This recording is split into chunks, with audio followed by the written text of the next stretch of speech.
Phimosis एक तरीके की परेशानी है जिसमें लिंग के अगले भाग की जो चमड़ी है, जिसको हम लोग अपनी मेडिकल भाषा में फोरस्किन बोलते हैं, वो पीछे की तरफ सरक नहीं पाती है। जो लिंग का आगे का हिस्सा है उसको हम लोग ग्लांस पेनिस बोलते हैं और इसके ऊपर जो चमड़ी होती है उसको फोरस्किन बोला जाता है। जब फोरस्किन आगे की जो चमड़ी है वो किसी भी वजह से ग्लांस की पीछे की तरफ ना आ सके तो ऐसी स्थिति को हम फाइमोसिस बोलते हैं। फाइमोसिस बहुत ही आम और कॉमन बीमारी है और आपको जान के हैरानी होगी कि छोटे बच्चों में इसको बीमारी की तरह देखा ही नहीं जाता है। बहुत सारे बच्चे जब पैदा होते हैं तो उनका आगे का जो चमड़ी होता है, जो पेशाब के रास्ते के पास की जो चमड़ी होती है, जो लिंग की चमड़ी होती है, वो आगे चिपकी होती है और समय के साथ धीरे धीरे वो स्वतः खुल जाती है। तो फाइमोसिस छोटे बच्चों में भी पाया जा सकता है, लेकिन समय के साथ अगर ये चीज़ ठीक नहीं होती है तो इसको ध्यान देना चाहिए। और ये कई बार ये देखा गया है कि ये आगे चल के बच्चों में जब वो 12 से 15 साल के हो जाते हैं, जब वो सेक्सुअली एक्टिव होते हैं, या बड़े लोगों में जब उनकी मैरिज होती है या संभोग करते समय, इंटरकोर्स करते समय उनको किसी तरीके की परेशानी होती है। और कई बार बुढ़ापे में भी देखा गया है, जब लोगों को पेशाब करने में कोई दिक्कत पैदा होने लगती है तब वो डॉक्टर के पास जाते हैं और तब इस फाइमोसिस के बारे में उनको पता चलता है। फाइमोसिस होने के बहुत सारे कारण हैं। जो सबसे पहला जो कारण है, जैसा मैंने आपको बताया कि ये जन्मजात भी हो सकता है। जन्म के साथ ही बच्चे की जो चमड़ी होती है वो आगे भाग को चिपकली होती है, लिंग की जो चमड़ी होती है, तो इसको हम लोग फिजियोलॉजिकल फाइमोसिस बोलते हैं या नॉर्मल फाइमोसिस बोलते हैं, जो समय के साथ अपने आप ठीक हो जाता है। दूसरा जो कारण है वो हो सकता है इन्फेक्शन। इन्फेक्शन कई तरीके के हो सकते हैं। फंगल इन्फेक्शन होते हैं, बैक्टीरियल इन्फेक्शन होते हैं, और इनकी इन्फेक्शंस की वजह से जो अग्रभाग होता है चमड़ी का, जो पेनिस का आगे की चमड़ी होती है, उसमें कई बार इन्फेक्शन पैदा होता है और इस इन्फेक्शन के ठीक होने के बाद आगे की चमड़ी आगे की भाग से चिपक जाती है या फाइमोसिस हो जाता है। कई बार आगे की भाग की चमड़ी में चोट लगने के बाद भी फाइमोसिस हो सकता है। और एक मेडिकल टर्म है जिसको हम लोग BXO बोलते हैं, बेलोनाइटिस ज़ीरोटिका ऑब्लिटरेंस। ये एक तरीके की कंडीशन होती है जिसमें आगे की चमड़ी में सफ़ेद रंग के कुछ दाग पड़ जाते हैं और इसकी वजह से भी ये आगे के भाग से चिपक जाती है या फाइमोसिस हो सकता है। फाइमोसिस के लक्षण कई तरीके के हो सकते हैं। या तो लोग हमारे पास सिर्फ इस बात को लेके आते हैं कि हमारी चमड़ी पीछे को नहीं जा रही है, तो हम देखते हैं और हमें पता चलता है कि हाँ, आपको फाइमोसिस हो गया है। कई बार लोग कुछ और लक्षण भी लेके आ सकते हैं, जैसे बार बार पेशाब का इन्फेक्शन होना।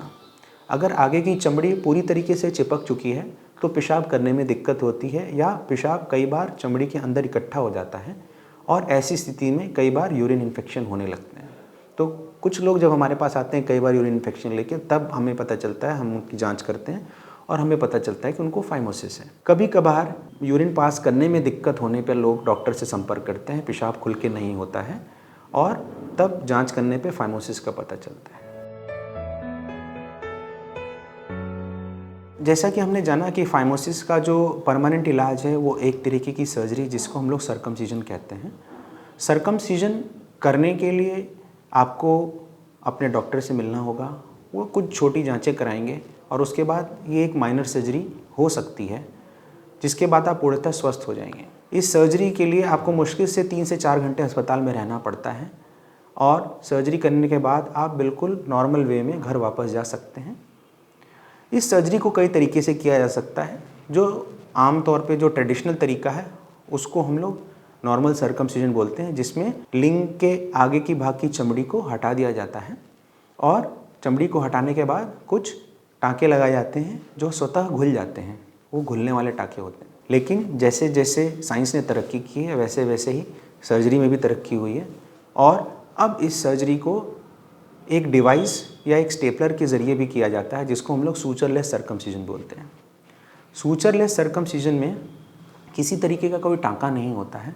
इसमें एक डिवाइस होती है, एक स्टेपलर डिवाइस होती है, जो लिंग के आगे के भाग की जो चमड़ी है उस पर फिट की जाती है और एक ही बार में ये सर्कमसिजन मिनटों में ख़त्म हो जाता है और इसको करने के बाद किसी तरीके की टाँके की भी ज़रूरत नहीं पड़ती है। और कभी कभार अगर ज़रूरत पड़े तो हम इसको लेज़र के ज़रिए भी कर सकते हैं। लेज़र सर्जरी करने के बाद भी किसी तरीके का कोई टाँका या चीरा नहीं लगाना पड़ता है और आप आराम से कुछ ही मिनटों बाद या कुछ ही एक आध घंटे बाद ही अपने घर वापस जा सकते हैं। तो ये कुछ तरीके हैं जिस तरीके से सर्कमसिजन किया जा सकता है। मेरी आपको यही सलाह है कि अगर आपको ये दिक्कत हो तो आप झिझके ना अपने डॉक्टर से बात करें और अपना इलाज कराएं। सर्जरी तभी की जाती है जब फाइमोसिस का इलाज दवा से या मलहम से संभव नहीं होता है। कई बार ऐसा होता है कि हम मरीज़ों को फाइमोसिस के लिए सर्जरी की सलाह देते हैं, लेकिन अगर उनको बहुत ज़्यादा दिक्कत नहीं हो रही होती है तो वो फाइमोसिस की सर्जरी कराने से कतराते हैं। तो दोस्तों, ऐसे लोगों को मैं ये बताना चाहूँगा कि फाइमोसिस की वजह से जब चमड़ी पूरी तरीके से पीछे नहीं आ पाती है तो उस चमड़ी के नीचे बहुत सारी गंदगी जमा होने लगती है और समय के साथ वो आगे और बड़ी बीमारियों को जन्म दे सकती है, जिसमें पीनिस का कैंसर या लिंग का कैंसर भी होने की संभावना होती है। तो जब भी आपको ये लक्षण आए, जैसे कि चमड़ी पीछे ना जाए, पेशाब वाले हिस्से को पूरी तरीके से चमड़ी ढक ले या इंटरकोर्स करने में बार बार चमड़ी फट जाए, उसमें इन्फेक्शन होने लग जाए, तो अपने डॉक्टर से जाके मिलें, उनकी सलाह लें और हो सकता है कि आपकी समस्या उतनी ज़्यादा गंभीर ना हो जितना आप उसको सोच रहे हैं। तो छोटे बच्चों में सर्जरी की ज़रूरत आमतौर पे नहीं पड़ती है, उनका मलहम से इलाज होता है। लेकिन हमारा मलहम लगाने के बावजूद भी फाइमोसिस ठीक नहीं हो रहा है तो बच्चों में भी सर्जरी की ज़रूरत पड़ सकती है। फाइमोसिस की रोकथाम बड़े लोगों में यही हम सलाह देंगे कि आप नियमित तौर पर अपने आगे के हिस्से को साफ़ रखें, चमड़ी को क्लियर रखें और किसी भी तरीके के इन्फेक्शन से बचें। बहुत सारे लोग ऐसे होते हैं जिनको अपने डायबिटीज़ या मधुमेह होने का पता नहीं होता। ऐसे लोगों में शरीर में जब किसी तरीके का कोई इन्फेक्शन जन्म लेता है तब वो अपने डॉक्टर से मिलते हैं। कई बार ऐसे लोग हमारे पास जब आते हैं उनको ये इन्फेक्शन कई बार हो चुका होता है और जब हम जांच करते हैं तो हमें फाइमोसिस तो दिखता ही है, साथ में ही खून की जांच में शुगर का भी पता चलता है। तो अगर फाइमोसिस से बचना है तो इन्फेक्शन से भी बचना ज़रूरी है। अगर जन्मजात ये प्रॉब्लम है तो जो बच्चे के माता पिता हैं उनको मैं सलाह देना चाहूँगा कि अगर आपके बच्चों को ऐसी कोई दिक्कत लग रही है तो आप अपने डॉक्टर से जाके मिलें। बच्चों के डॉक्टर को भी अगर दिखाएंगे तो भी आपको सलाह दे पाएंगे कि आपको कहाँ जाना चाहिए और किस डॉक्टर से मिलना चाहिए। अगर आप बड़े हैं, वयस्क हैं तो इन्फेक्शन से बचें और अगर आपके घर में किसी को भी शुगर है तो ज़रूर अपनी भी शुगर की जांच सालाना एक बार तो करा ही लें, ताकि अगर आपको शुगर है तो उसका तो ट्रीटमेंट होगा ही, साथ में उसकी वजह से किसी इन्फेक्शन से भी बच सकते हैं।